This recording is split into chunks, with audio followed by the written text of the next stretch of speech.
The massive space station called Harmony Prime floated in the void between three star systems like a giant metal flower. Its crystal towers caught the light from nearby suns and threw rainbows across its surface. Inside the main council chamber, 12 different alien species sat in a perfect circle around a floating platform where holographic displays showed star maps and ship movements. Ambassador Han Yuri walked through the long corridors toward the chamber, her black diplomatic uniform, crisp and clean. Her assistant, Dr. Park Soo-jin, walked beside her, carrying a small data pad with notes about each alien species they would meet. Behind them came Captain Lee Dae-ho in his blue Earth Navy uniform, and Commander Kim Tae-won wearing the dark green of Earth Special Forces. The corridor walls were covered with pictures of peaceful meetings and trade agreements from thousands of years past. Every image showed the same thing: alien species sitting politely while the council made decisions for them. Han Yuri had studied these pictures many times during her 3 years as Earth's representative, and each time she noticed how the newer species always looked grateful while the older ones looked bored. "Remember the plan," Han Yuri said quietly to her team as they reached the chamber doors. "Let them speak first. Listen to everything. Take notes. Stay calm, no matter what they say." The doors opened with a soft hiss, and the 4 humans entered, the most important room in the galaxy. The chamber was huge, with a domed ceiling that showed a perfect view of the stars outside. 12 seats arranged in a circle held the representatives of the most powerful civilizations in known space, and at the center of the circle was a smaller platform where visitors were meant to stand and speak. Counselor Theksu-lun of the Velkari rose from his crystalline chair. His body looked like living glass, and when he moved, light danced across his surface in patterns that meant different emotions. Right now the patterns showed formal politeness, mixed with barely hidden annoyance. "Ambassador Han Yuri of Earth," Theksu-lun said in the galactic common language, his voice like wind chimes in a gentle breeze. "We thank you for accepting our invitation to this emergency session of the Galactic Council." Han Yuri bowed in the Earth style and stepped onto the central platform. "We thank the Council for this opportunity to speak." The Theridian representative clicked his mandibles together in what Dr. Park Soo-jin recognized as nervousness. The bug-like alien's compound eyes reflected the chamber lights as he shifted in his specially designed chair. Next to him, the gaseous form of the Nebulon delegate pulsed with colors that meant concern and confusion. Counselor Vex Thara of the ancient Kytheran Empire stood up, his forearms moving in formal gestures as he began to speak. The Kytherans had been part of the council for over 2,000 years, and their representative always acted like he owned the galaxy. "Honored humans," Vex Thara said, his voice deep and commanding, "we have called this meeting because your species has created a situation that requires immediate attention. In the 50 years since first contact, humanity has expanded across 17 star systems. This rate of growth is unprecedented and disturbing." The aquatic Pelagian representative splashed in her mobile water tank, adding, "Most species take centuries to establish even 5 colonies. Your rapid expansion threatens the delicate balance we have maintained for 3 millennia. Captain Lee Dae-ho made a note on his data pad while keeping his expression neutral. He had expected this complaint. Earth's expansion had been fast by galactic standards, but humans saw no reason to wait when they had the technology and the will to explore. The hive-minded collectrix spoke next, their multiple voices creating an eerie harmony. "The Council has monitored your technological development with growing concern. Your faster-than-light drives are more efficient than most species achieve after centuries of refinement. Your terraforming capabilities rival those of civilizations twice your age. This acceleration of advancement disrupts established patterns." Dr. Park Soo-jin frowned slightly as she took notes. The alien seemed more worried about human success than any actual problem it might cause. She had studied galactic history and noticed that most species seemed to develop at exactly the same slow pace, as if something was limiting their progress. Theksu-lun raised one crystal hand for attention. "Therefore, the Council has prepared a generous offer for humanity. We propose to grant Earth and its colonies protected species status under the Galactic Accords. This ancient and honored designation will provide your people with security, stability, and guidance as you find your place in the galactic community. The chamber fell silent, except for the soft humming of the life support systems. Han Yuri looked around the circle of alien faces, reading the emotions she could recognize. The older species looked confident and slightly superior. The newer ones looked envious, as if they wished they could have what was being offered to humanity. The terms are quite favorable, continued the Catharan representative. Humanity will cease expansion beyond your current 17 systems. You will submit detailed specifications of your faster-than-light and terraforming technologies to Council archives for study and regulation. Your military forces will be reduced to system defense levels only.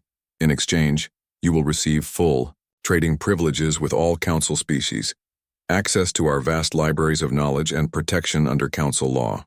Commander Kim Tae-won's jaw tightened almost invisibly. As a military man, he recognized the offer for what it really was: surrender, disguised as a gift. They wanted humanity to give up their best technologies, stop exploring, and reduce their ability to defend themselves. In return, they offered the same deal every other species seemed to have accepted. The Theridian clicked his mandibles again and added, "Many species have found great prosperity and happiness under Council protection. The Zephyrians have enjoyed 2,000 years of peace since accepting protected status. The Vraxians have built a successful trading empire within the guidelines we established for them. Even the mighty Draconians chose to join our great community, rather than continue their warlike expansion." Han Yuri nodded politely, as each council member explained why the offer was wonderful and why humanity should be grateful.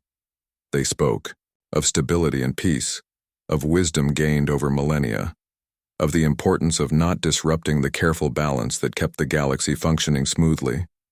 But as she listened, Han Yuri thought about the reports she had received from human explorers and traders. Stories of dead worlds where great civilizations once flourished, now reduced to small populations that seemed to have forgotten how to dream of anything bigger than their current existence. Tales of species that had once built wonders, but now spent their time in endless committee meetings discussing regulations and procedures. Dr. Park Soo-jin caught her ambassador's eye and gave a tiny nod. She had reached the same conclusion from her studies. The Council's protection seemed to come with a price that might be higher than any species realized. When the last Council member finished speaking, the chamber fell silent again. 12 pairs of alien eyes focused on Han Yuri, waiting for her response. They expected gratitude. They expected humanity to ask for time to consider such a generous offer. They expected negotiation about details and terms. What they got instead changed everything. Han Yuri stood straight, looked each council member in the eye, and spoke 4 words that would echo through galactic history. "We respectfully decline your offer." The silence that followed was complete and absolute. Even the soft background hums of the station's systems seemed to pause. Several council members leaned forward, as if they had not heard correctly. Others sat back in obvious shock. The Nebulon. Delegate pulsed rapidly through a spectrum of colors that Dr. Park Soo-jin's cultural training told her indicated complete confusion and disbelief. The Theridian's mandibles stopped clicking entirely. Even ancient Vexathara's 4 arms froze in mid-gesture. Thexalin's crystalline form flickered through several different light patterns before settling on one that meant he was trying very hard to maintain diplomatic composure. "Perhaps there has been a translation error," he said carefully. "Could you please clarify your response?" Han Yuri smiled politely. "There is no error, honored counselor. Humanity appreciates the offer and the time you have taken to present it, but we choose to continue our current path of independent development and exploration." Now the real chaos began. The silence lasted exactly 12 seconds before Counselor Vexathara exploded out of his chair, all 4 arms waving in gestures that needed no translation. His voice boomed across the chamber as he demanded to know what the humans thought they were doing. The Theridian representative began clicking his mandibles so fast it sounded like machine gun fire, while the Pelagian splashed violently in her tank, sending water across the chamber floor. Ambassador Han Yuri stood calmly on the central platform, her hands clasped behind her back in a relaxed pose. Captain Lee Dae-ho and Commander Kim Tae-won flanked her on either side, their faces showing nothing but professional attention. Dr. Park Soo-jin continued taking notes as if aliens shouting at them was perfectly normal. "This is impossible," gasped the Nebulan delegate, his gaseous form pulsing through angry red and orange colors. "No species has ever refused council protection. The very concept is madness." Theksulun raised both crystal hands and the chamber gradually quieted. His light patterns showed he was working very hard to remain diplomatic, but stress cracks were beginning to show in his composure. "Ambassador Han, surely you understand the implications of what you are saying. The Council has maintained galactic peace for 3,000 years. Every civilized species accepts our guidance." Han Yuri nodded respectfully. "We understand the Council's position completely, Counselor Theksulun. We also understand that humanity prefers to make its own decisions about its future." The collective gasp from the 12 Council members was audible. The Draconian's representative, a massive scaled creature who rarely spoke, leaned forward in his reinforced chair. "Young species," he rumbled in a voice like distant thunder, "you mistake independence for wisdom. We have seen countless civilizations destroy themselves through reckless expansion and uncontrolled development. The Council exists to prevent such tragedies." Commander Kim Tae-won's military training kicked in as he analyzed the body language and vocal patterns of each alien. What he saw worried him. These beings were not just surprised or offended. They were genuinely confused, as if humanity had just announced they intended to breathe water or fly without wings. Dr. Park Soo-jin finished, writing a note, and looked up. "If I may ask a question," she said politely. "How many species have achieved faster than light travel without Council guidance?" The question caught the Council members off guard. They looked at each other uncertainly before the ancient Kitharin answered. "All advanced species receive Council assistance in developing such technologies. It is standard procedure." "And how many species have declined this assistance?" Dr. Park Soo-jin continued. Another pause, longer this time. "None," admitted Theksulun. "All civilized beings recognize the wisdom of cooperation and guidance." Captain Lee Dae-ho spoke for the first time since entering the chamber. "What happens to species that do not wish to be civilized by your standards?" The question hung in the air like a dangerous chemical. Several Council members exchanged glances that the humans could not interpret, but their discomfort was obvious. The collectrix buzzed among themselves in their private hive language before their speaker answered. "Such species do not exist. All intelligent life naturally seeks the stability and prosperity that Council membership provides." But Han Yuri had noticed something important. The collectrix had not actually answered the question. None of them had. They had simply restated their belief that everyone wanted what the Council offered. She decided to push a little harder. "Honored Council members," she said, "humanity is grateful for your concern and your generous offer. However, we must inform you that we intend to continue our expansion and development according to our own timeline and priorities. We hope this decision will not affect the positive relationship between humanity and the Council." The chamber erupted, again, but this time the anger was mixed with something else. Fear. Dr. Park Soo-jin recognized it immediately in the micro-expressions and stress signals she had learned to read. These powerful beings who ruled the galaxy were actually afraid of what 4 humans might do. Counselor Vexthara slammed one fist on his chair's armrest. "You cannot simply ignore Council authority. There are procedures, regulations, agreements that have governed galactic civilization since before your species discovered fire." "With respect," Han Yuri replied. "Humanity never signed those agreements. We were not consulted when those regulations were written. We do not recognize any authority we did not choose to accept." The statement was like throwing ice water on a fire. The shouting stopped. The angry gestures froze. Even the background noise of the station seemed to quiet as the implications sank in. The Nebulan delegate spoke first, his voice barely above a whisper. "But that would mean chaos." Without central coordination, without proper guidance, species expand randomly, develop technologies without oversight, make decisions without consulting those with greater experience. Yes, Han Yuri agreed. That is exactly what it means. While the council struggled to process this impossible conversation, news of the meeting was already spreading across human space. The fastest communication networks in the galaxy carried word of humanity's refusal to every Earth colony and outpost, within hours. On the mining world of Proxima 7, Governor Lee Min-ho called his staff together in the main conference room. The holographic display showed a map of their sector with planned expansion routes marked in blue. "Well," he said with a grin, "I guess we keep digging." The room erupted in cheers. Workers who had been worried about council interference suddenly found themselves celebrating. Someone suggested naming their new asteroid mining station Independence Base, and the motion passed unanimously. Similar scenes played out across human space.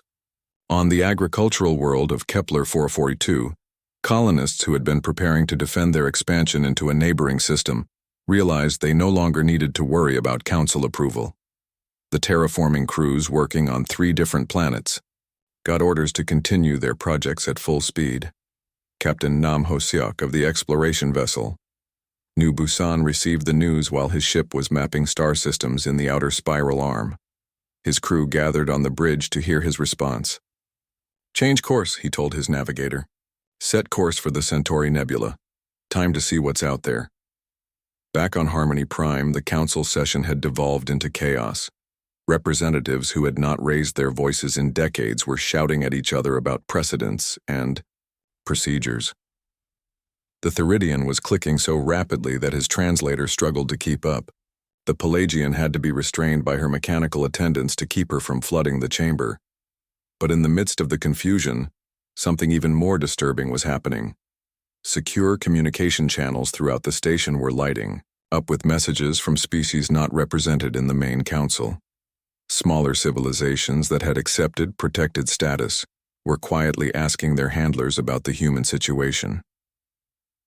The Zephyrians sent a formal inquiry about human governmental structures. The Altarian trade guilds wanted to know if humans would be interested in direct commerce that bypassed council regulations.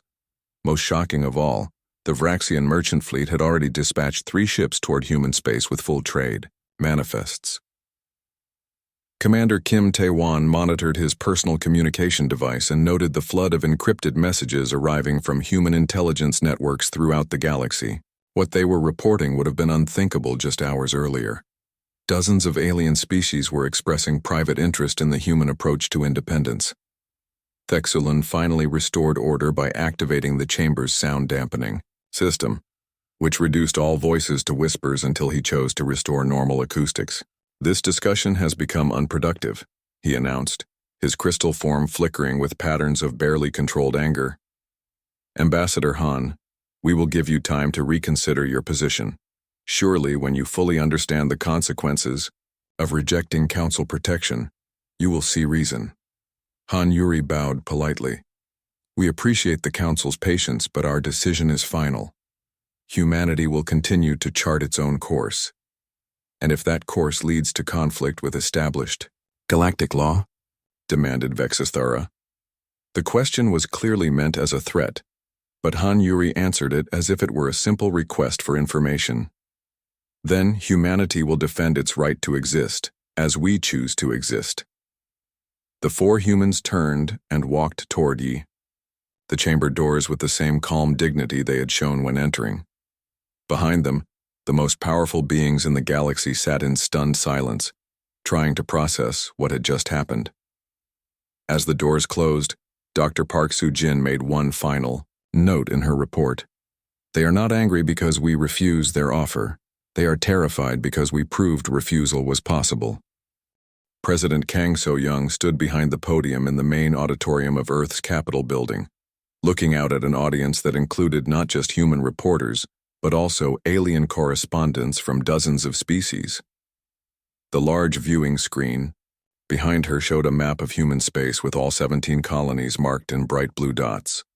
She had been preparing for this moment ever since Ambassador Han Yuri's first reports about the Council's true nature. Citizens of Earth and our colonial worlds, she began, her voice carrying clearly through the translation systems.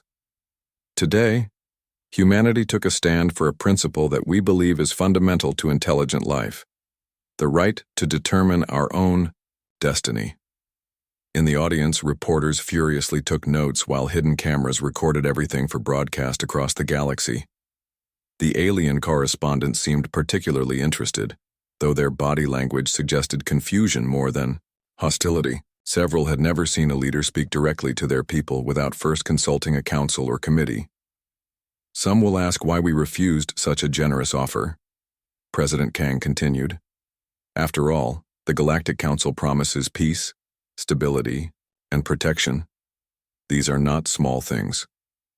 But we must ask ourselves, what is the price of such protection, and who decides what we need protection from? Dr. Seo Kyung-min sat in the front row, her research files spread across her lap.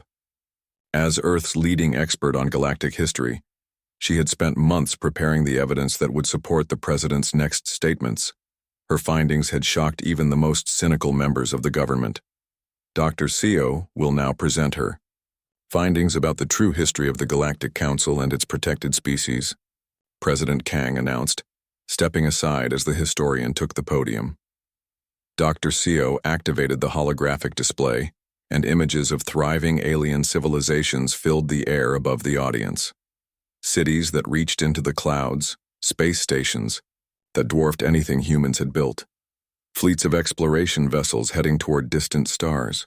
These images come from the archives of species that accepted council protection between 1,000 and 2,000 years ago, she explained. The display changed to show the same civilizations in more recent times. The cloud-piercing cities had shrunk to modest towns. The vast space stations had been converted to simple trading posts. The exploration fleets had been replaced by small defensive patrols that never ventured beyond their home systems. This is what protection looks like, Dr. Seo said quietly. Every species that accepts council guidance follows the same pattern: initial prosperity, followed by gradual reduction in technological development, population growth, and territorial expansion. Within 500 years, most become completely dependent on council support for basic functions. A Theridian reporter clicked his mandibles together in what Dr. Park Soo-jin recognized as distress. Surely there are exceptions, he said through his translator. Some species have thrived under council guidance.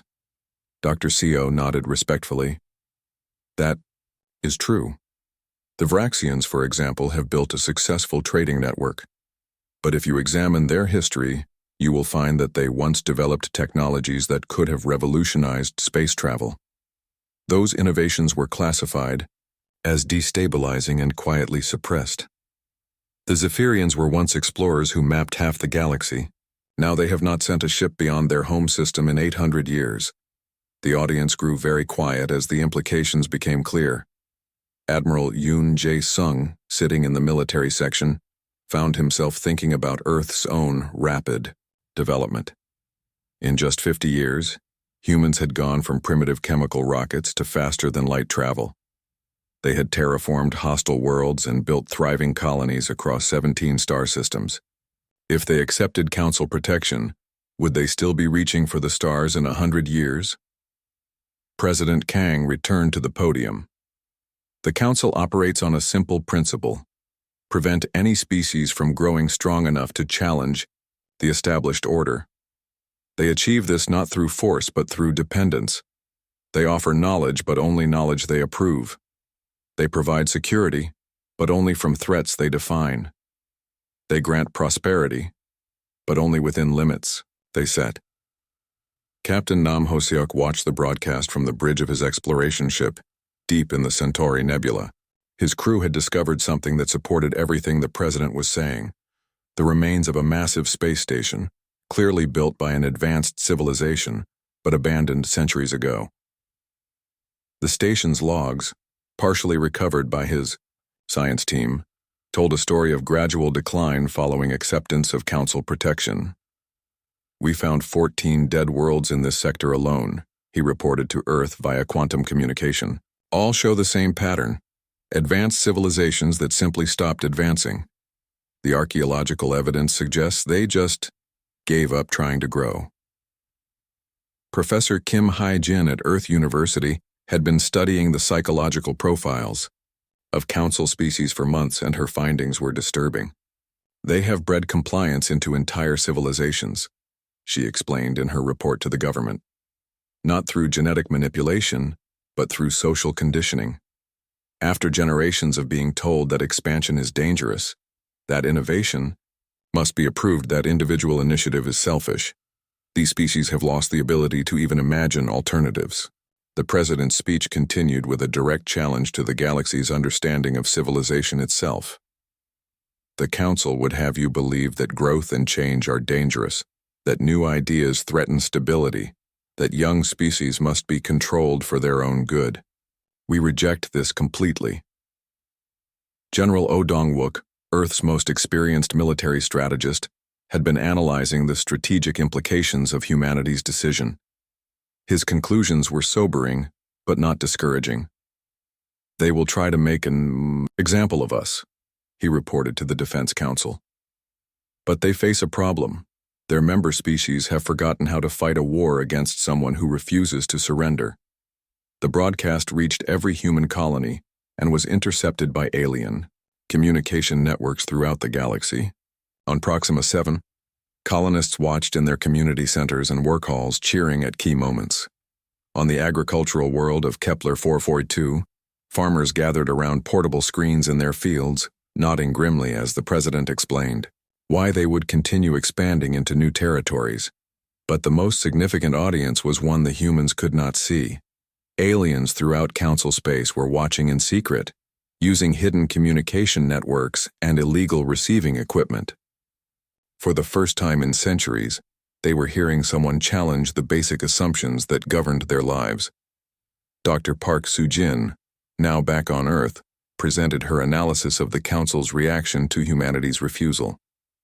They are not just surprised, she explained to the assembled government leaders.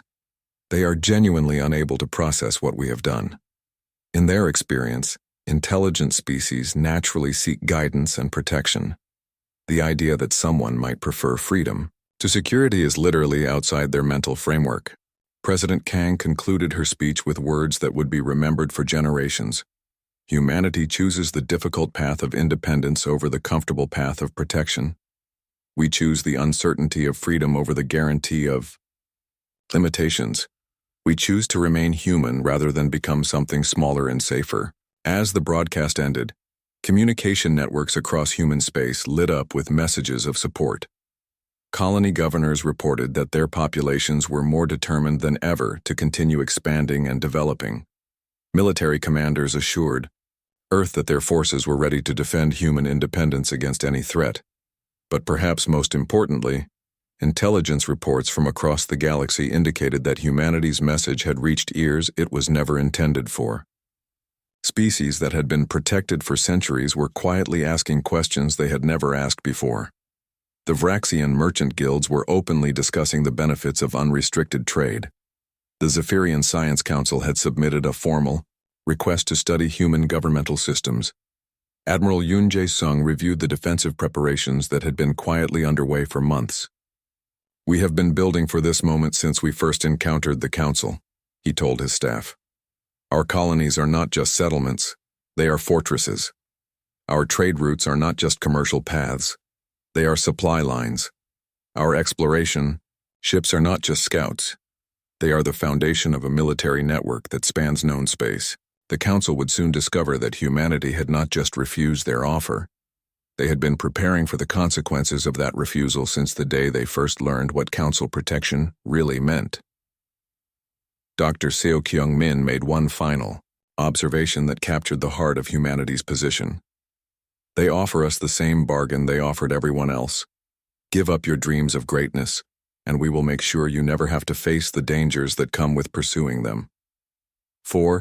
3,000 years every species has taken that bargain. Today, humanity said no. The Council's first response was exactly what General Oh Dong-wook had predicted: economic warfare. Within days of humanity's refusal, every human ship found itself banned from Council trade stations. Communication networks that had carried human messages across the galaxy went silent. Fuel depots that had served human vessels for decades suddenly required permits that would take months to process. But the Council had made a critical error in their assumptions about human preparedness. Captain John Wubin smiled as he read the sanctions notice on his ship's display. His vessel was one of 50 that belonged to humanity's secret merchant fleet, ships that had been quietly building independent supply networks for 3 years. While the Council was cutting off official trade routes, human traders were activating backup plans that would keep their colony supplied indefinitely. "Sir," his communications officer reported, "we are receiving private messages from Vraxian, merchants offering to meet at the neutral coordinates. They say their government has not officially forbidden trade with humans." Similar reports came from across human space. The Altarian trade guilds sent coded messages expressing interest in direct commerce. Even some of the minor council species seemed willing to ignore the sanctions if it meant access to human technology and goods. Commander Kim Tae-wan stood in the communications center on Earth, monitoring intelligence reports that painted a picture of growing confusion within council space. "The sanctions are not working as planned," he reported to the Emergency Defense Council. "Several species are quietly ignoring them, and others are asking questions about why they were implemented in the first place." President Kang So-young reviewed the reports with grim satisfaction. "They expected us to panic when they cut us off from their systems. Instead, they have shown their own species that alternatives exist." The Council's next move was more aggressive. They announced that inspection fleets would be sent to human space to ensure compliance with galactic safety regulations. The message was clear: submit to examination or face the consequences. General Oh Dong-wook had been expecting this escalation. From his command center on Luna, he activated communication protocols that had been prepared months in advance. "All colony governors, all fleet commanders, all station chiefs," he broadcast on secure channels. "Operation Independence is now active. You know what to do."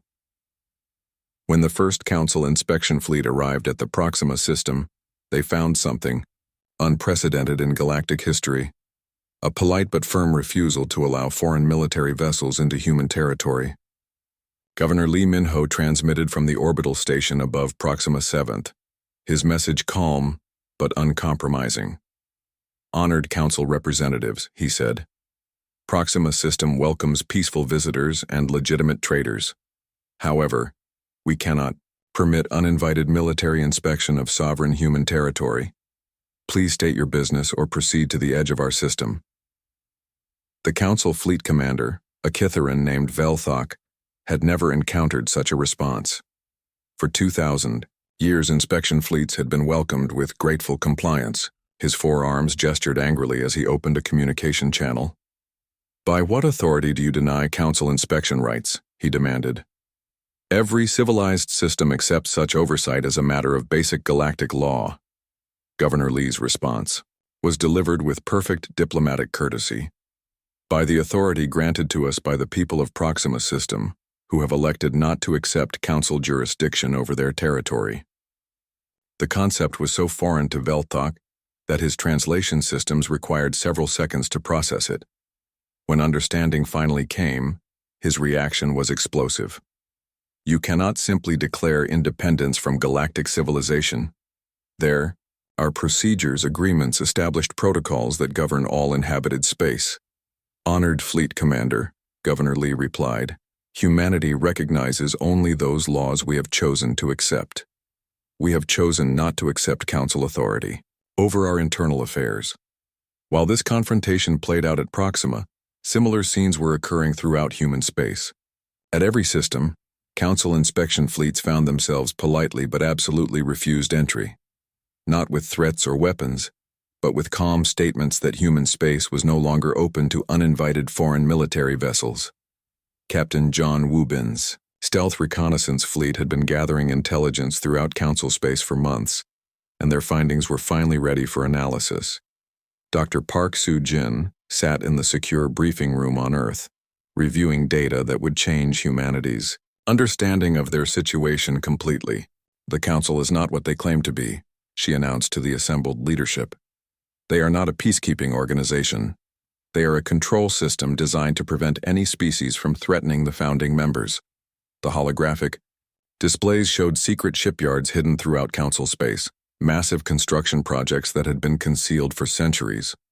Admiral Yoon Jae-sung studied the intelligence with growing alarm. These are not defensive installations, he realized.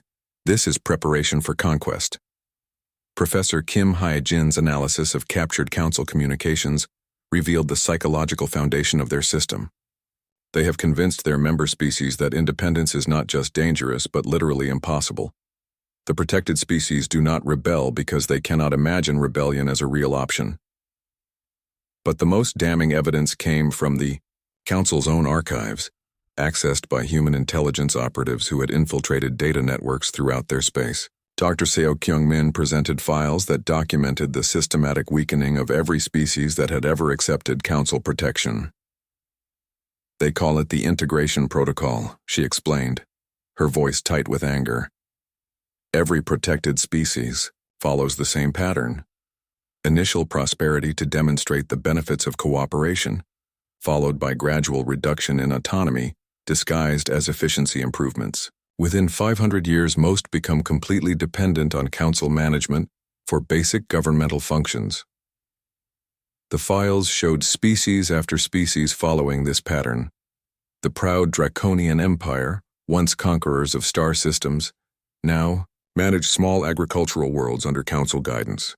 The brilliant Crystalline Collective, former masters of energy manipulation, reduced to maintaining Council communication networks under strict supervision. General Oh Dong-wook made the connection that changed everything. This is not about preventing war or maintaining peace, he announced. This is about preventing competition. The Council's founding species have created a system that ensures no one else can ever challenge their dominance. As this intelligence was being analyzed on Earth, the situation throughout the galaxy was becoming increasingly unstable. The Zephyrian government had formally requested permission to study human political systems, claiming it was for academic purposes. The Vraxian merchant fleet was openly trading with human colonies despite Council sanctions. Most disturbing of all, several minor species were beginning to ask pointed questions about the benefits of continued Council membership. Captain, Nam Ho-seok's exploration fleet made a discovery that provided final proof of the Council's true nature. In a dead system at the edge of known space, his scientists found the remains of the Etherian civilization, a species that had achieved interstellar travel independently, developed advanced technologies without guidance, and built a thriving, multi-system empire. According to our archaeological analysis, he reported to Earth, the Etherians were contacted by the Council approximately 800 years ago. The pattern is familiar. Offers of protection, gradual integration into Council systems, slow reduction in independence. But something went wrong with their case.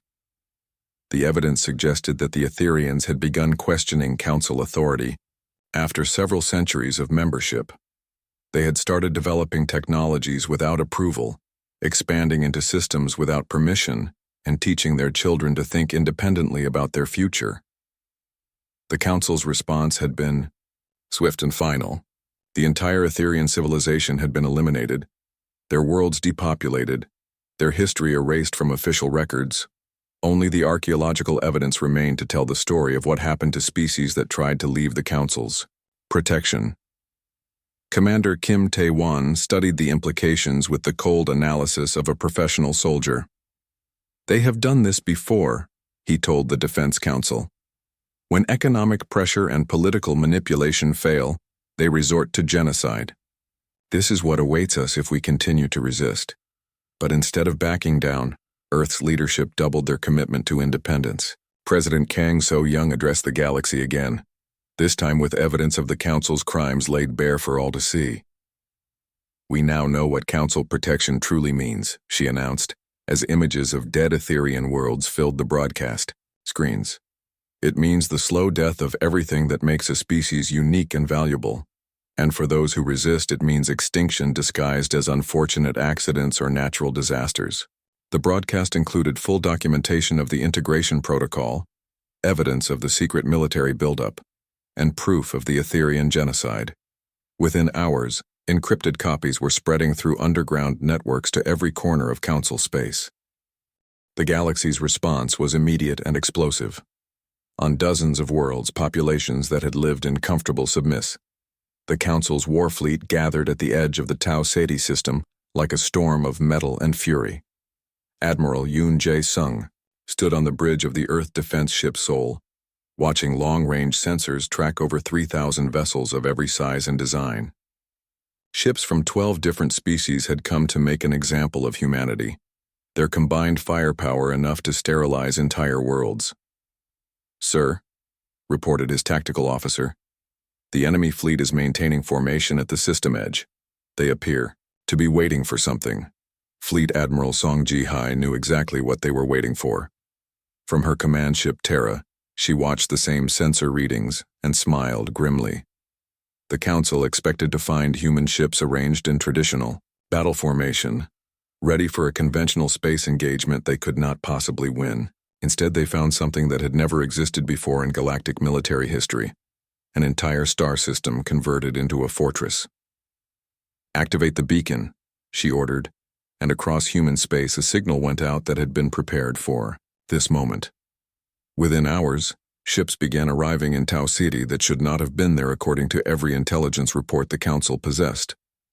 Commander Kim Tae-won watched from his position aboard a converted asteroid base as the first non-human vessels dropped out of faster-than-light travel. The lead ship transmitted identification codes that made him shake his head in amazement. The Vraxian heavy merchant Starwind, announcing its intention to observe neutral commerce opportunities. But Starwind was armed with weapons that no merchant vessel should possess, and its crew included military specialists who had trained with human forces in secret for months. Similar ships continued arriving. Altarian traders with suspiciously advanced shielding, Zephyrian research vessels equipped with military-grade sensors, even 3 ships from minor Council species whose governments officially supported the war against humanity. Dr. Park Soo-jin monitored communications from her station on Luna, analyzing the confused chatter between Council vessels as they tried to understand what they were seeing. "They cannot process this," she reported to Earth Command. "Their tactical computers have no protocols for handling allies arriving to support a species that should be fighting alone." The Council's fleet commander, Ancient Admiral Kexthalon of the original founding species, had lived through 23 military campaigns over 8 centuries. He had never seen anything like the defensive arrangement that awaited him in Tau Ceti. Asteroid bases connected by energy bridges, automated defense platforms that moved independently through 3-dimensional space. Most disturbing of all, civilian vessels from dozens of species positioned throughout the system as if they belonged there. "Demand an explanation," he ordered his communication staff. "Find out why neutral species have vessels in a combat zone." The response came not from humanity, but from Captain Vekshin of the Vraxian merchant fleet. "Admiral Kexthalon, Vraxian vessels are present to protect our commercial interests and observe compliance with interstellar commerce laws. We claim neutral status and request that combat operations avoid damaging civilian trade assets." It was a legal fiction, but one supported by ancient galactic treaties that the Council had written themselves. Similar messages came from the other non-human ships, each claiming legitimate reasons for their presence that made attacking them a violation of the same laws the Council claimed to uphold. Admiral Kexthalon found himself facing an impossible situation. If he attacked the human defensive positions, he would inevitably damage neutral vessels whose governments would demand explanations. If he demanded they withdraw, he would be acknowledging that the Council could not guarantee the safety of non-combatants in a war zone, which would undermine their claims of military competence. Captain Lee Dae-ho stood on the bridge of his ship, New Seoul, now serving as a mobile command center for human diplomatic efforts. At his side, Ambassador Park Tae-hyun prepared to make an offer that would change everything. "Attention all vessels." Park's voice carried across open communication channels, reaching not just the military fleets but civilian populations throughout the galaxy through hidden relay networks. "This is Ambassador Park Tae-hyun of Earth. speaking to all beings who value freedom and self-determination. The message that followed was broadcast in 47 languages to ensure no species could claim they misunderstood. Humanity stands today not just for our own independence, but for the right of all intelligent life to choose their own path. We fight not against any species, but against a system that demands submission in exchange for survival. Admiral Song. Jihai watched as the Council fleet began moving toward human defensive positions, their formation perfect and their intent clear. But as they advanced, something unprecedented happened. Ships began breaking formation. First, 3 Altarian vessels announced mechanical problems and dropped back from their assigned positions. Then a squadron of Theridian fighters developed communication difficulties that prevented them from coordinating with their command structure. Most shocking of all, an entire Draconian battle group simply stopped moving, their commander claiming he needed time to reassess tactical parameters. Dr. Lee Sang-woo activated the most powerful communication array ever built by human science, a quantum transmission system that could reach every inhabited world in the galaxy simultaneously. What followed was not a weapon of war, but something far more dangerous to the Council's power: the truth. Live video feeds from throughout the Tau Ceti system showed the galaxy exactly what was happening. Human ships risking their own safety to rescue crew members from damaged Council vessels.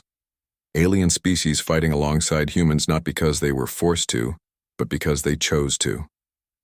Most importantly, the careful discipline and humanity of human forces contrasted sharply with the indiscriminate firepower being used by Council ships. Captain John Woo Bin's stealth fleet had positioned themselves throughout Council territory, with recording equipment that captured conversations between military commanders and their political leaders. The intercepts were devastating.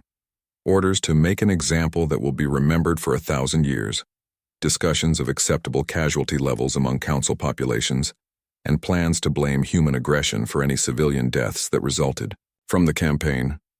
The battle itself lasted 3 days, but the real war was won in the first 6 hours when populations throughout the galaxy watched their government's forces deliberately target civilian evacuation ships while human vessels moved to protect them.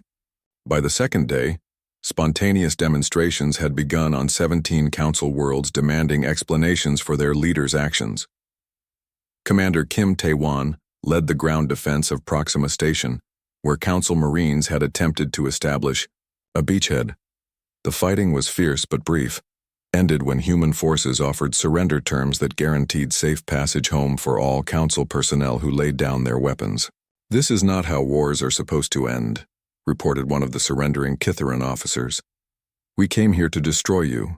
Why do you offer us mercy?"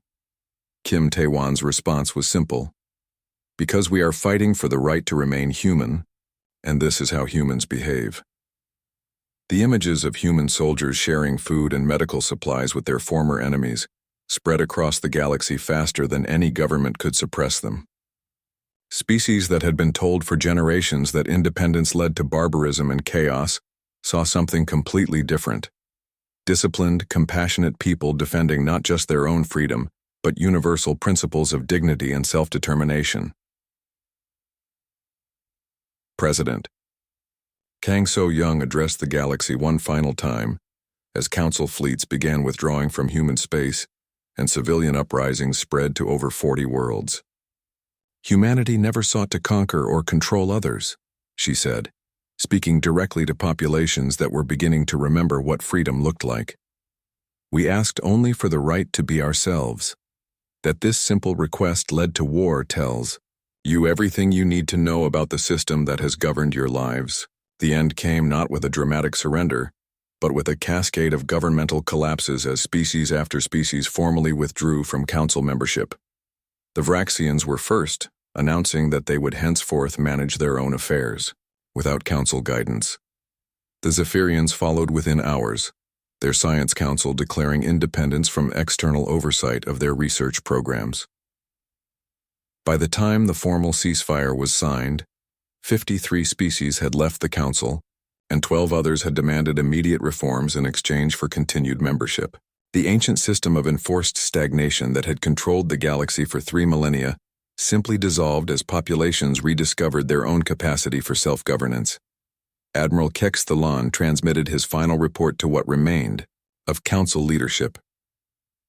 The humans have achieved something we believed impossible. They have reminded the galaxy that submission is a choice, not a necessity. The age of unquestioned authority is over. Ambassador Park Tae-hyun delivered humanity's final statement to the remnants of the old order. We bear no hatred for those who sought to control us. We understand that you believed your system was necessary for galactic stability.